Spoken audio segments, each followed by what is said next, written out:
Alrighty. So, welcome for this session on wellness.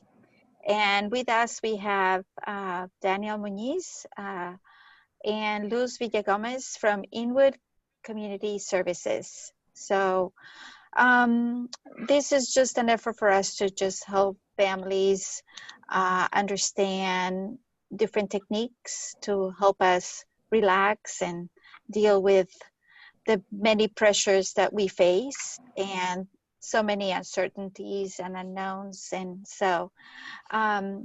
Muñiz, if you can tell us a little bit about yourself. Yeah, thanks, Tatiana. My name is Daniel Muniz, or Muñiz, pronounce it either way.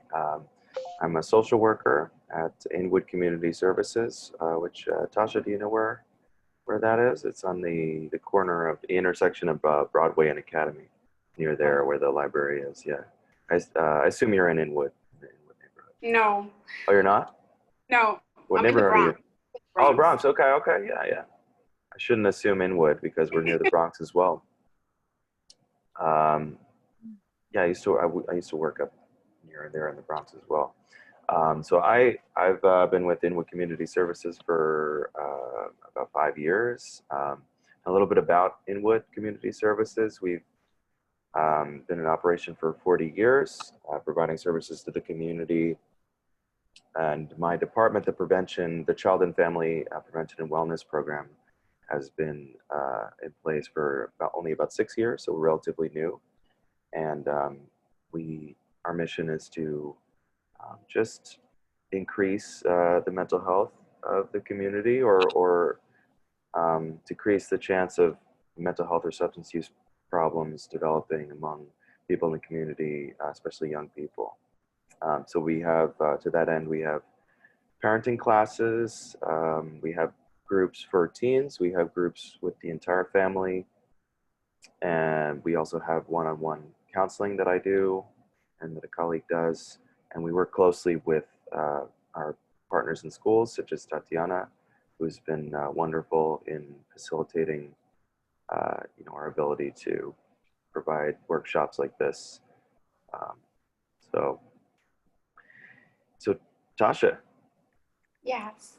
I just want to hear, you don't have to tell me your life story if you don't want to. Of course, we can go there if you want. But just remember, this is recorded. Yeah, exactly. That's what I was thinking. But I just want to know, how many kids you have, what their ages are, sort of thing. I have one, and he's 11 in 6th grade. But I'm definitely interested, and we were actually looking for a counselor. He's interested in counseling. He's not a bad kid. It's just an outlet. So part of my background is also in mental health. So I have a master's in marriage and family therapy. So I'm like really big on mental health. And when I see that there are certain stages that he's not as open with me, maybe I'm a female, because I'm a female, etc.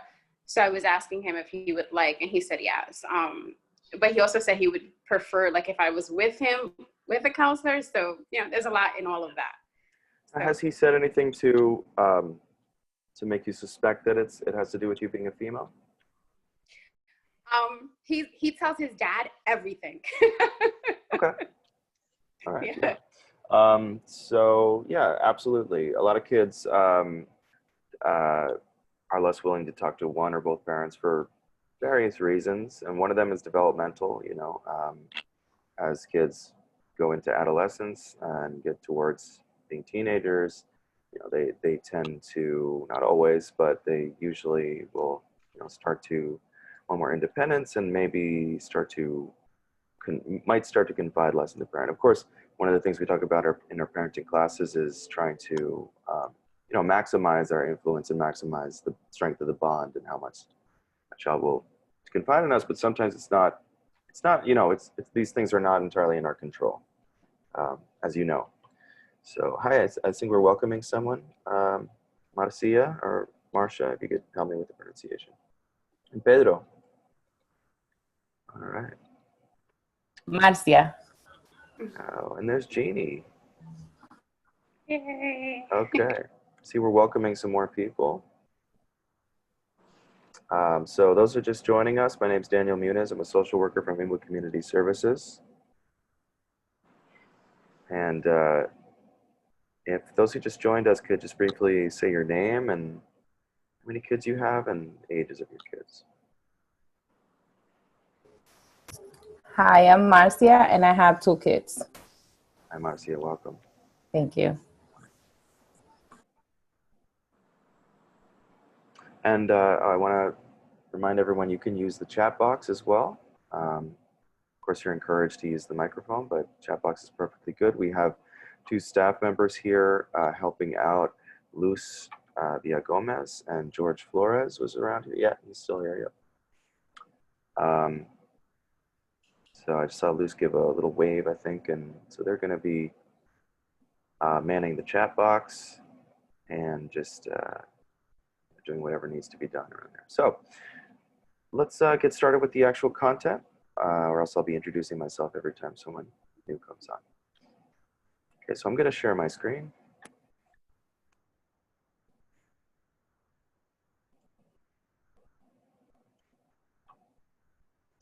Oh, Tatiana, I'm not a co-host. I need you to, oh, there we go. Give me a host. Okay. Everybody see that parent wellness workshop?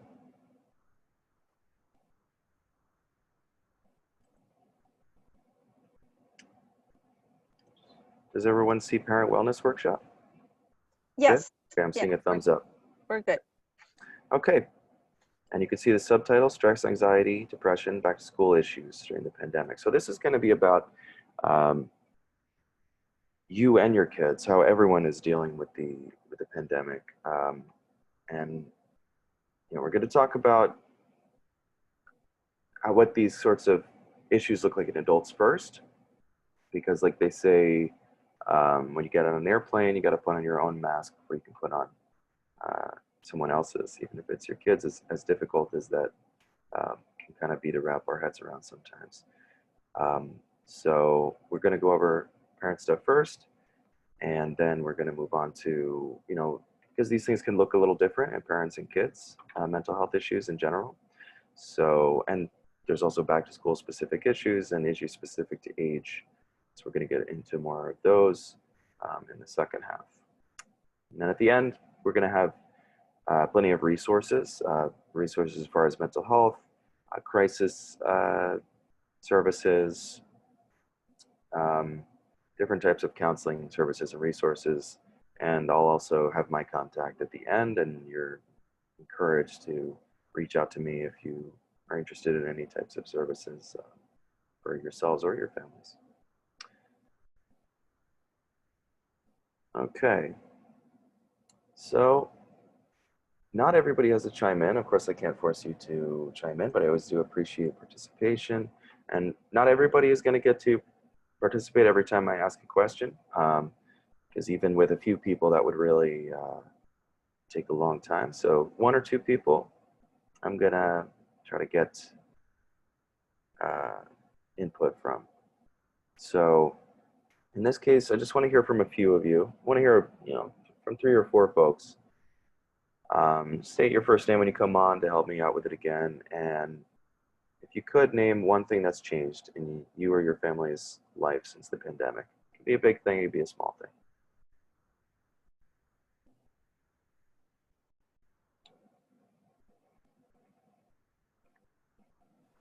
So my name is Tasha. It's actually been a positive in the sense of my son and I are just spending more time. So I'm working from home now. I teach, so I'm teaching from home, and I mean, honestly, it's been great. Great. Good to hear.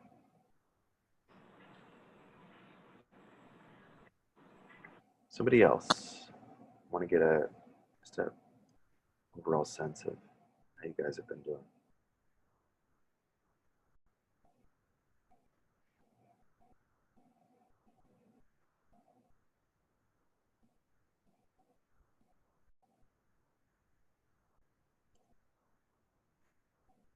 No, it's a little early.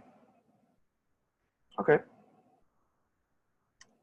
Well, one thing that's changed in my life is not seeing friends as much, not being able to, not going outside as much. I haven't been going outside as much, just because of everything that's required, you know, wearing the mask and, you know, going out to eat.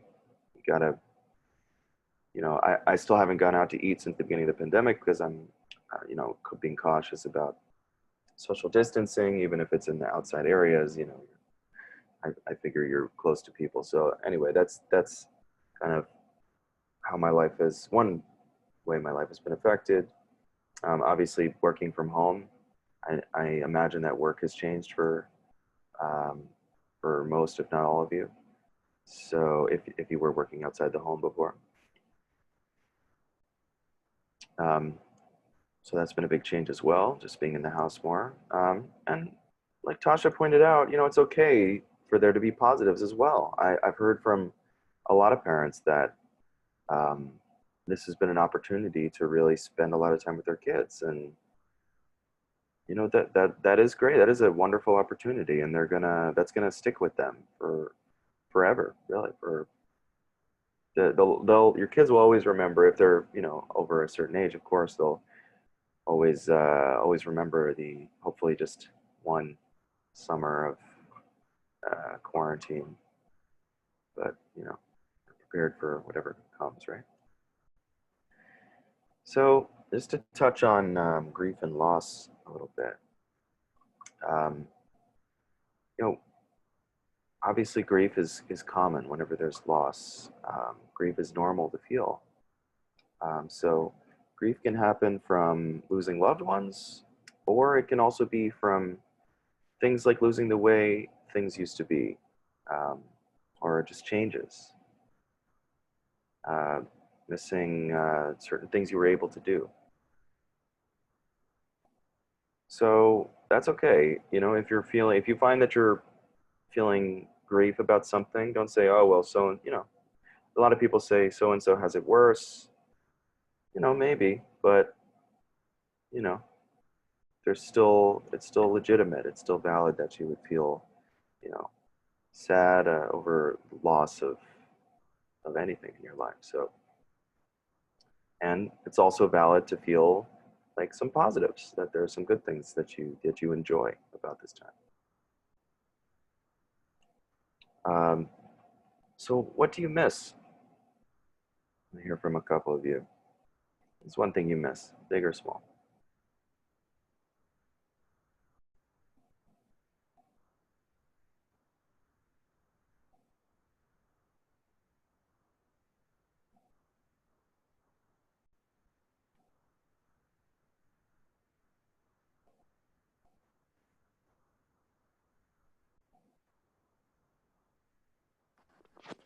Visiting loved ones. Like we haven't seen my grandmother as often as we used to. So that's one.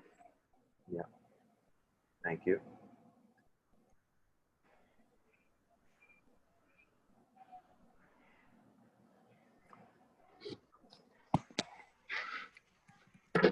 And a couple of staff, you're encouraged to chime in, actually, especially because this is on recording. It's helpful to have, um, you know, some feedback, and you guys are just as affected as anyone else. So. Yeah, I can chime in. Thanks, Daniel. Sorry for coming in a couple of minutes after the start time. I had a little trouble with connectivity, so it happens to all of us. But working from home when school shut down was, you know, I'm a parent myself. I have 3 children, and when the schools were shut down, for me, I'm the type of person that thrives with structure. Like, I like to have routines. So that was extremely hard for me to just, like, you know, change the setting, like working from home, and then also assisting my child with their studies and making sure that, you know, I was able to create an environment for them where they can do, you know, their daily tasks with school. And so I had to, you know, be flexible and adapt and do everything that I needed to ensure that, you know, home was conducive to a learning environment. So for me, what I miss the most and what I still miss is, you know, the routines and being in the school, interacting with staff, seeing the students every day. But I did enjoy, like another parent mentioned, I did enjoy, you know, spending quality time with my loved ones, with my husband and my children, and being able to try to balance it all. And I think now, since coming back to the school building, because we've been working since the summer, and even now, like I'm working from home, but we're on staggered schedules. I still kind of like miss that. I still miss seeing them every day. And I like the balance of, I'm the type of person that I work better when I'm able to go to my job. I function better when I'm able to go to my job and then pick up my kids. It's like, it gives me some time to miss them, so to speak. Not that I don't enjoy, you know, spending time with them, but it gives me like that time to miss them and to appreciate the time when I do spend with them.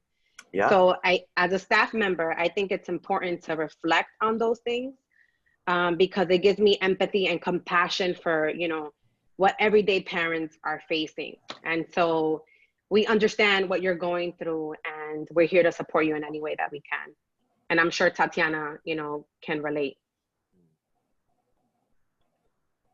Yeah, thank you, Jeannie. And that's a great point you bring up, that, you know, it is good to have the opportunity to spend more time with kids for many of us. But, you know, we also need our me time, right? We need some time away. We can't be around the same people every second, even if it's our kids, right? So at least not forever. So yeah, so that's why self-care is very important. Right. Yes. I can't emphasize that more than anything else. Self-care. Right. Mm-hmm. So even if you can't get outside, you can try to find other ways to get time away, so to speak. So we can talk about that as well. Right. Okay. As far as coping with loss, with the things you've missed, and you know, for any of you, including for any of you who've actually, you know, lost loved ones, but also those of you who are just grieving, you know, loss of the way things used to be, or loss of work. There's no wrong way to grieve. Everyone handles it in their own way. So really, every way is the right way, because whatever you're feeling, it's what you're feeling. You know, it's valid. So there's no, you know, I should be sadder about this thing. You know, some people might feel guilty for, like, they don't feel sad enough about the situation, the pandemic or something, or they feel like other people are suffering more. It's okay. It's just how you're responding to it, and they're responding to it in their own way. So it's all fine. And it can be complicated. You know, you could experience multiple things. You're not necessarily just going to be happy about something or sad about it or angry about it. You could feel all of these things at different times, right?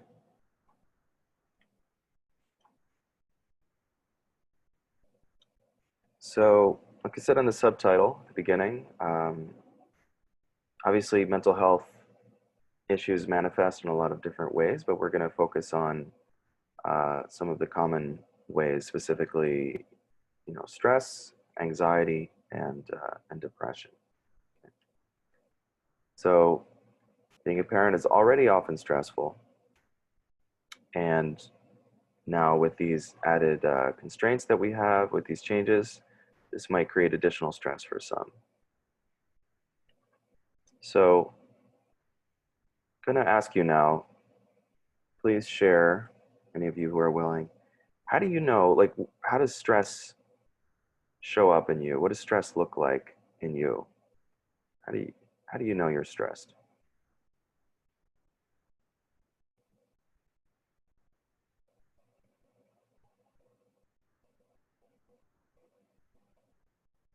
For example, I've been, when I'm stressed, I've been clenching my jaw. I'll find myself just clenching my jaw just at random times, after reminding myself to relax it. That's one way I know that I am stressed. I want to hear from others because it can take so many different forms.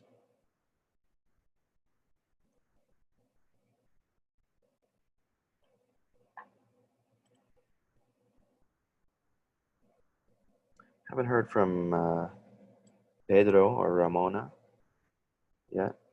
You guys, I heard from Ramona in the chat box, but you guys are encouraged to participate if you wish. Oh, I see Marcia. Sorry, I missed in the chat. I wasn't keeping an eye on that. Marcia said, I miss my friends and visiting my family. And George said, I miss being able to travel even in the States and doing activities with friends. Oh, Tasha's chimed in the chat. Body is tense and I get monkey mind. Oh, Tasha, could you elaborate a little on monkey mind? Thoughts begin to race. It's like the anxiety is there. It's just, I have to do this, I have to do that. And then I start to feel it in the body on a physical level. So it really does start on a mental level for me and then physically. Okay, thank you. You're welcome.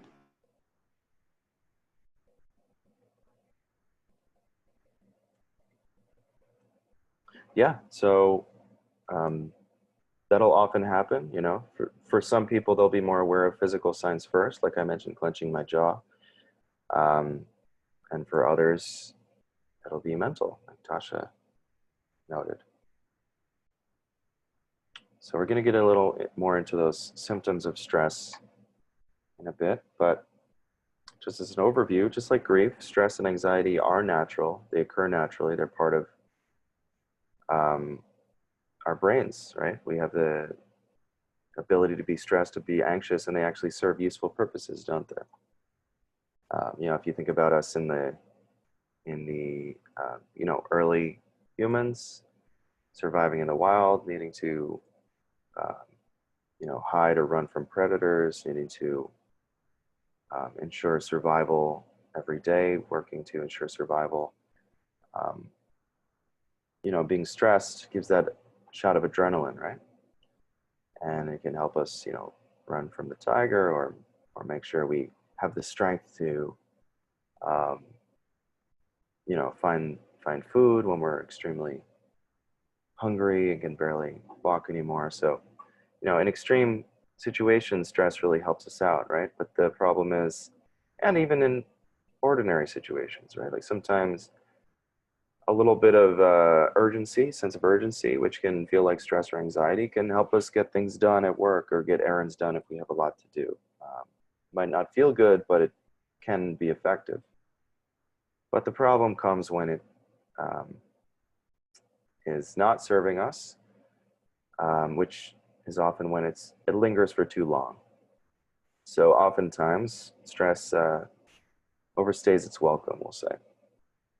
And stress in the short term and anxiety in the short term are different than stress over longer term, which we could call chronic stress, and actually has different chemical effects on the body. So what do these feel like? And these, again, will differ by individual. And you're going to notice a lot of overlap between these things because they're related concepts. So stress, some people might experience as low energy. On the other hand, I think, you know, Tasha mentioning the thoughts racing, you might even feel the opposite, that you're sort of wired or, you know, hyped up. For others, be a general feeling of being overwhelmed. I say also a comment in the chat, start to eat comfort food. Oh yeah, I hear you there. When stressed. Upset stomach, body aches, headaches, heart racing, chest pressure, feeling lonely or unhappy. These are just some ways that it can show up.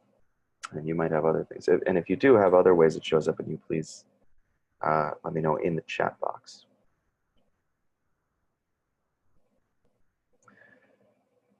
Anxiety. So the reason we differentiate between these things, stress, these are just names we've given to our physical experiences, essentially.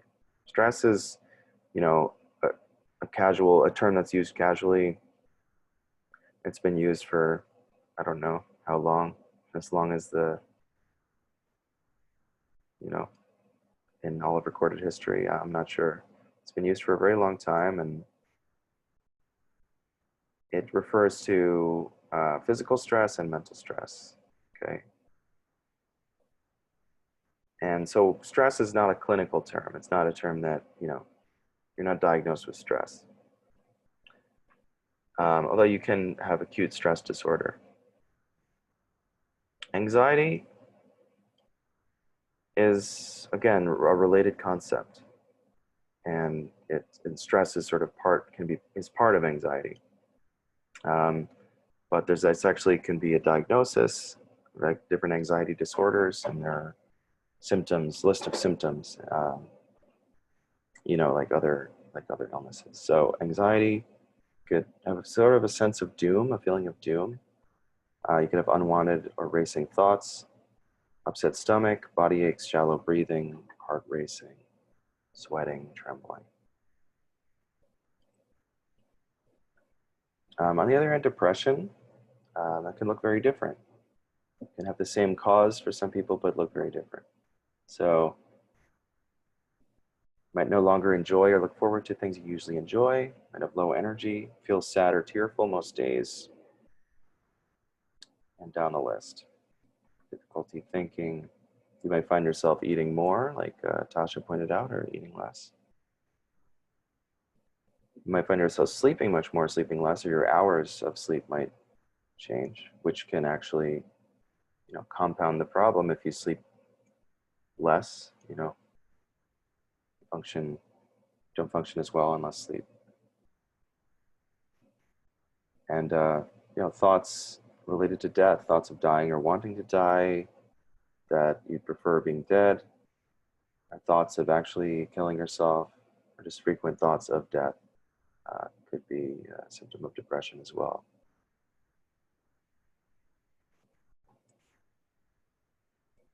So I'm going to go over first some of the less healthy ways to cope, and then we're going to go over more healthy ways to cope. So the stress and isolation of the pandemic can increase the risk of drug and alcohol use or other mental health issues such as those we've been discussing. And especially now with how most of us are forced to be inside more, if your household has alcohol or other substances in it, you're simply around them more. And it's been shown in studies that more availability of something. If something is more available, people are more likely to use it. So if you keep the snack food around the house, there's more of a chance that people are going to eat snack food in the house, right? If there's alcohol in the house, I've heard from many people saying they started to drink more alcohol, at least around when the pandemic started, when quarantine started back in March. They started to drink more. They were just around the house more, and so it's just something to look out for. So when I say negative coping here, I mean it's not healthy or effective in the long run. So some of these things, some things might be effective in the short term, might aid escape or take our minds off things in the short term, but not necessarily effective in the long run, and might even make things worse in the long run. Also, I want to say reading news obsessively, using social media excessively, not seeking help or support when you need it. These are things that I would consider, less healthy ways of dealing with it. When I say obsessively and excessively, obviously those are not, it's difficult to quantify.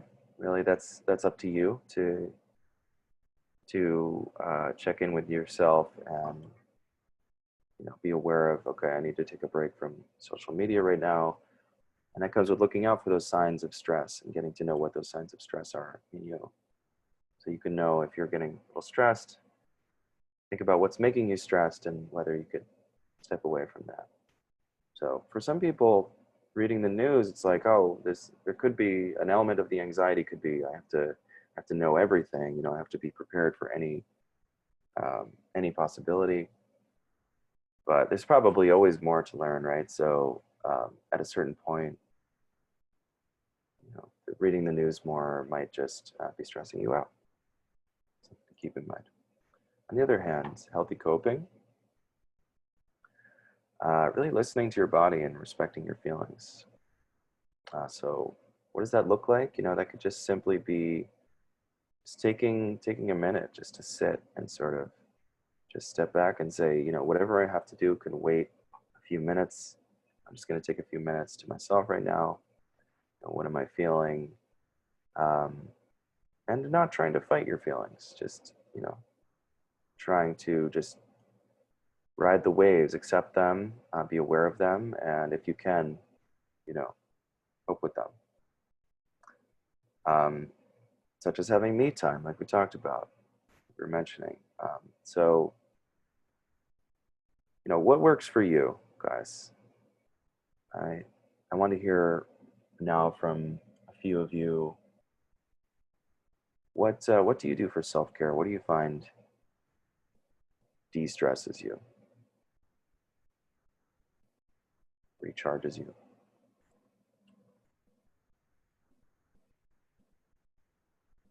I see board games. Very nice. It's a good idea. And the reason I ask too is so that people can kind of get some ideas. I'm sure I've already gotten board games idea. Zumba, oh, yoga, Zumba, meditation. Try to go out at least to see stores, talking with friends, yeah. Great. Loving it. Walking, taking walks, absolutely, yeah. Oh, new recipes. Getting hungry just thinking about it. Family walks, nice. Reading, watching a movie. And taking a class like this one. Yeah, George said exercising, that works for me as well. Listening to music, definitely. For me as well. Great. So I see how many of you guys are already very aware of what works for you, and hopefully you've gotten a chance to do some of those things. And if not, you know, today's a new day, as is tomorrow. Yeah, so making time for something you like. You know, sometimes it might be setting aside time. I think sometimes, you know, parents have a guilt about setting aside times for themselves. Not all parents, some parents might have that. But you need to recharge your own batteries, right? You know, if you're more relaxed, then, you know, your kids and the rest of your family, they're gonna see that. And even, you know, kids are always paying attention, right? Even if it doesn't seem like they are. So they can tell very easily. They're very attuned to whether, you know, we are sort of on edge, whether we're relaxed.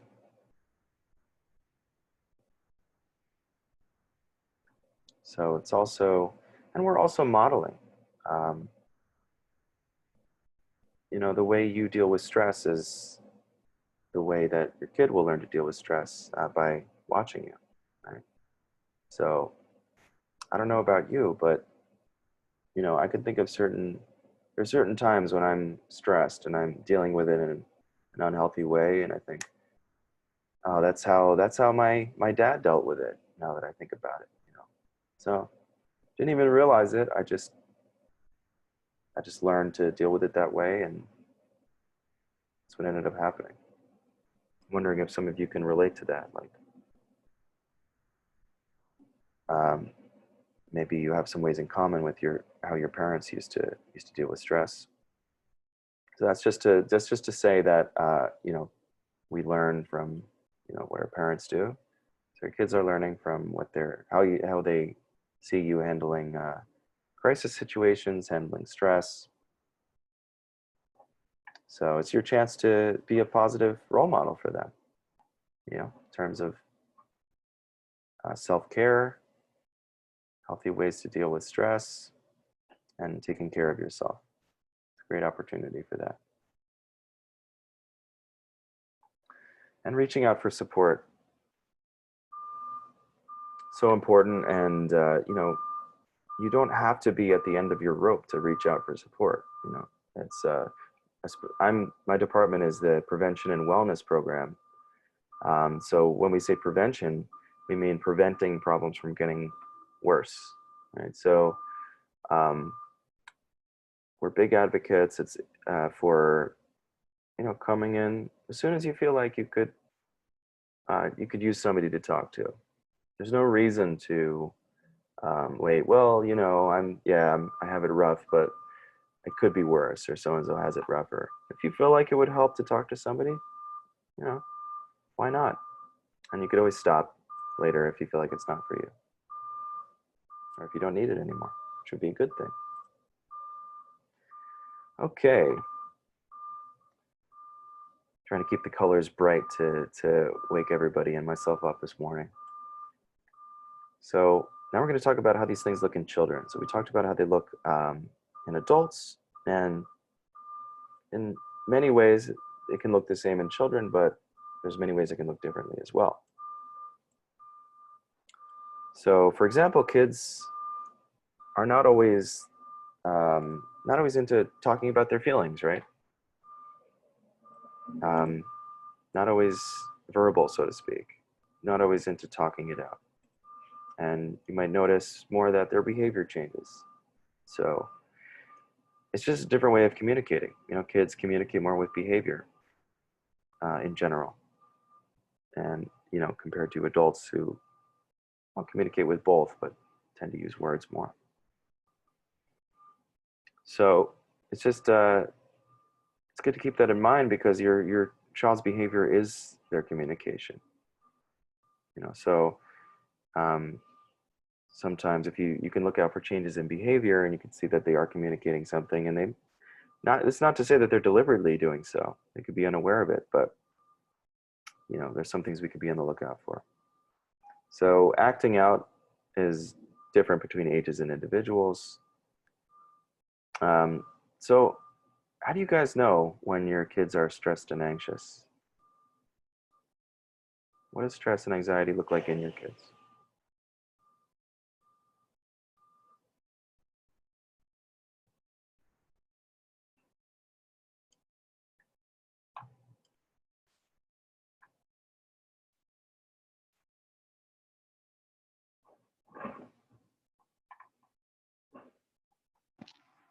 I see it mostly with my son with video games, and he just starts yelling, and like I can just see, like I can hear it, like it's escalating. So that's when I know he's stressed out. He really needs a timeout or some quiet time or something. Great, thanks, Tasha. When you say with video games, you notice it when he's playing video games, or? Yeah, so when he's playing video games, and everything is like virtual now, so it's like he's playing with people across the country, and he just starts cursing, and sometimes and like you can hear it. So it's first is like they're talking normal, and then it's yelling, and then you'll hear some curses, and it's just like, oh, okay, it escalated. It's like a thermometer going up. Yeah. I saw Marcia said, my kids stopped talking. So you notice they become more quiet.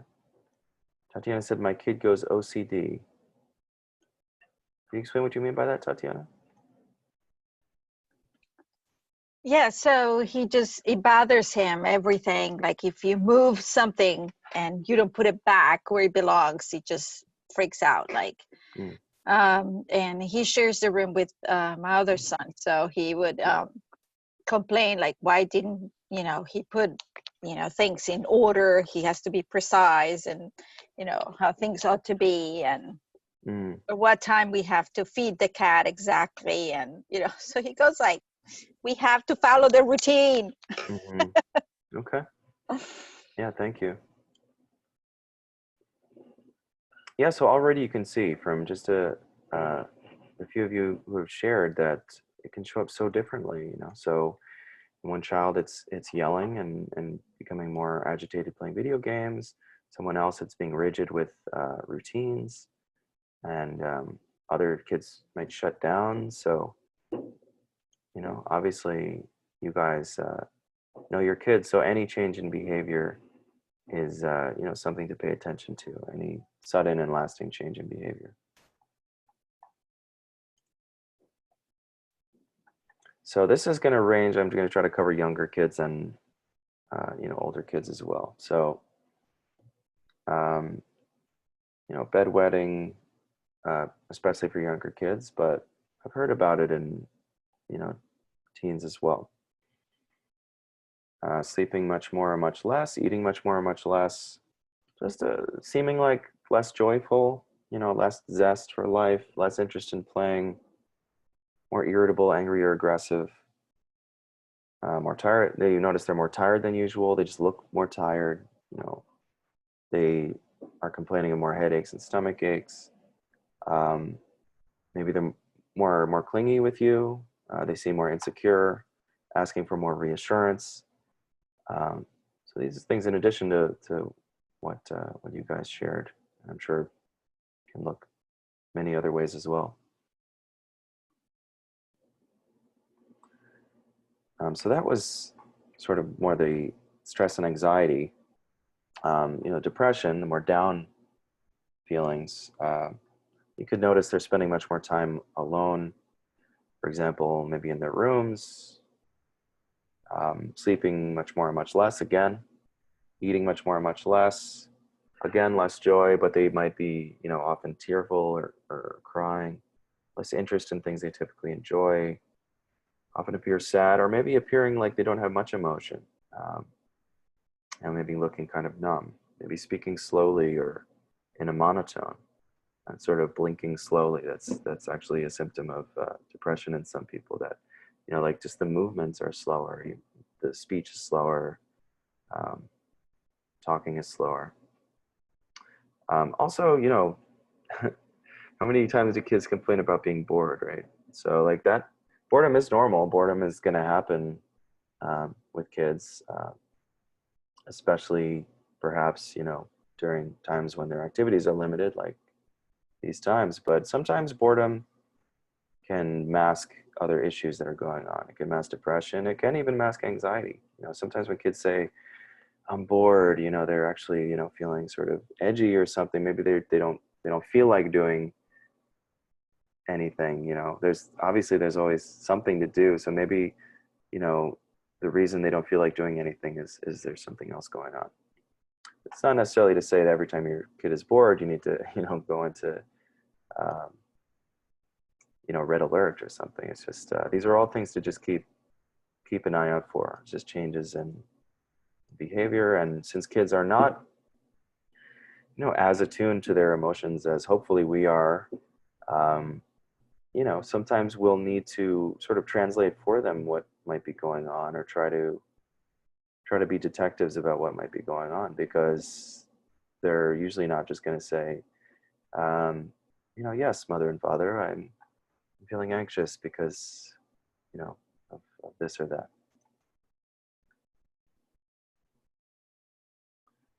So in teens, also act out, can be many of the same ways as younger kids. Now teens, they're gonna seem like some of them are gonna seem like they don't want your help, they don't need your help, but they do. So even if they don't say it, even if sometimes they don't realize it, you're still so important. You're still the most important thing in their lives. So sometimes what may seem like a teen being rebellious or antisocial, so to speak, might actually be them acting something out. Maybe they're actually feeling anxious, maybe they're feeling depressed, and they really just need help. It could be hard, you know, when you're in the grind, right? Sometimes you have disagreements and you're tired of each other, and it's not always easy to be sensitive all the time, but that just goes back to, you know, self-care and coping and being able to take those steps back, so that maybe you can get some more of that patience and be able to see some of these things that maybe when you're just in the everyday cycle of things, you could be missing. So parents' job, obviously there's a lot to it, but I've tried to sort of condense it. Would you say that the most important thing, guys, is keeping kids safe, would you say?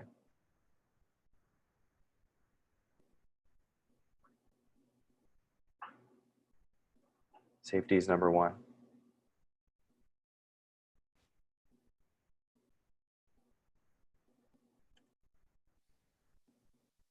Yeah, I think it's safe to say most parents probably agree with that. Safety is number one. Safety, keeping kids safe and healthy. And also, you know, as after securing their safety, we want to teach them best we can to prepare them for life. So again, this includes setting a healthy example by doing self-care, making healthy choices, asking for help when we need it. So, you know, just think about, reflect on what example your kids have been seeing, and whether that's an example you're happy with, whether you feel like you want to set a different example.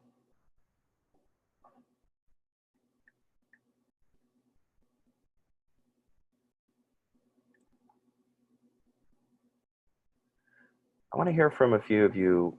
What's one thing you feel like you could be better about with self-care?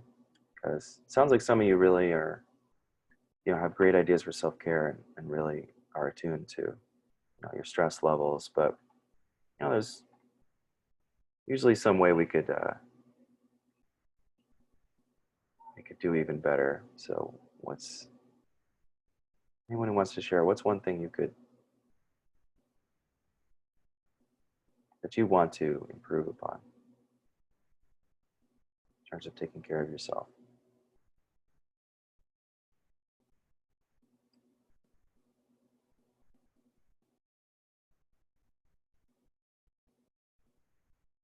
Like maybe you know you're not taking enough walks, you're not giving yourself alone time, you're not exercising, and you feel that you want to. Yeah, I can speak to that. You know, during the pandemic, the gym was closed. So I had a routine where I was going to the gym often for exercise. And so instead of doing that, me and my family decided to do family walks a couple of times a week. And even so, like, I still think I need to improve and incorporate more physical activity because I find that when I exercise, that relieves stress. And so I just need to start working out, you know, find the time, do better time management so that I can plug it into my weekly schedule. Mm-hmm. Yeah, thanks for that, Jeannie. I had broken my hand earlier in the summer, and I'm somebody who exercises a lot, and you know, when I don't exercise, I really feel it. You know, the stress really builds up more easily. So that was difficult, but I, you know, tried to find other ways to exercise, but it was still tough at times because that's something that helps me. Marcia also said she feels she could exercise more to improve her health. Okay. Tasha said she's working on making healthier, good choices. Okay. So, you know, healthier, good choices. If you want to specify, Tasha, I'm imagining those could include Food. food. Okay. Got you.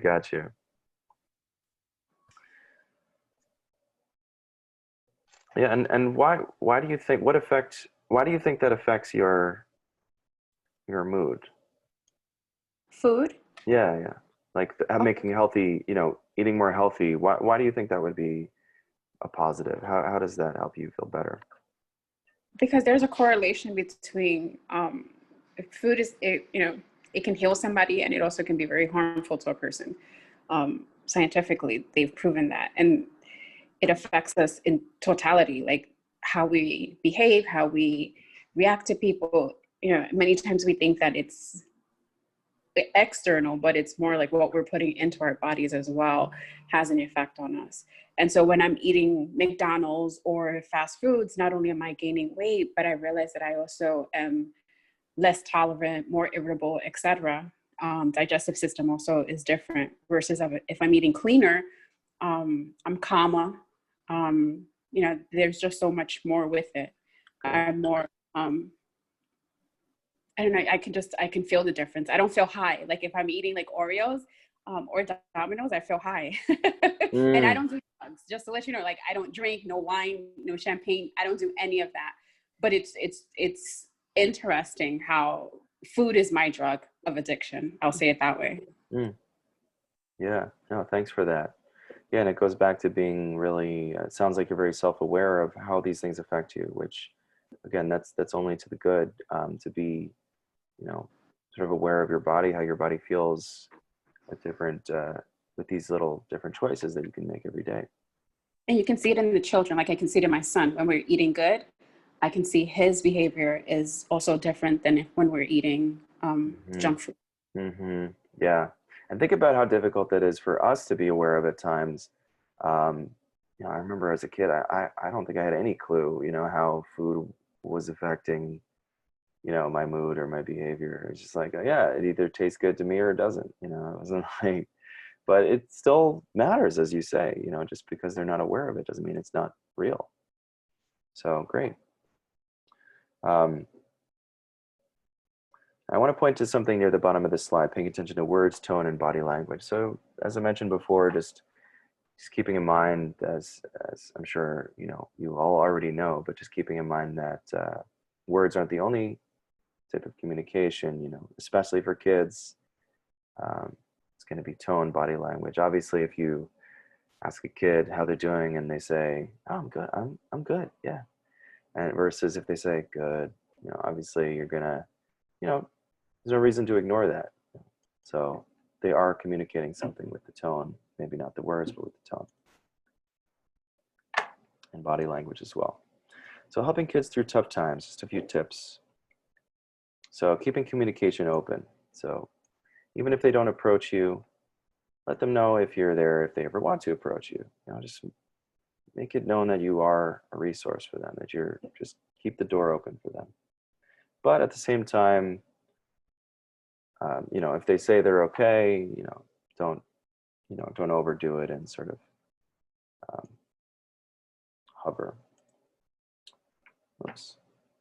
You know, this is more important than ever. It's always important, but more important than ever to, you know, provide emotional support in whatever way that makes sense to you. So, you know, affection, words of affection, hugs, kisses, quality time, saying I love you. Give kids different options of expression. So again, kids might not always be verbal. So at times they might prefer to write, write or draw their feelings. And it's okay to answer kids' questions. It's absolutely okay to be honest. Now obviously, you tailor it to their age. You know, making it age appropriate, not too upsetting for younger kids, not too much information, not a lot more information than necessary, especially for younger kids. But you know, think about, you know, ways to phrase things that would make sense to kids of, you know, to your kids. Tatiana, is this going to close at 12 or? So I was expecting that. Yes. Oh, it is. Yeah. So yeah, it's for an hour. Okay. All right.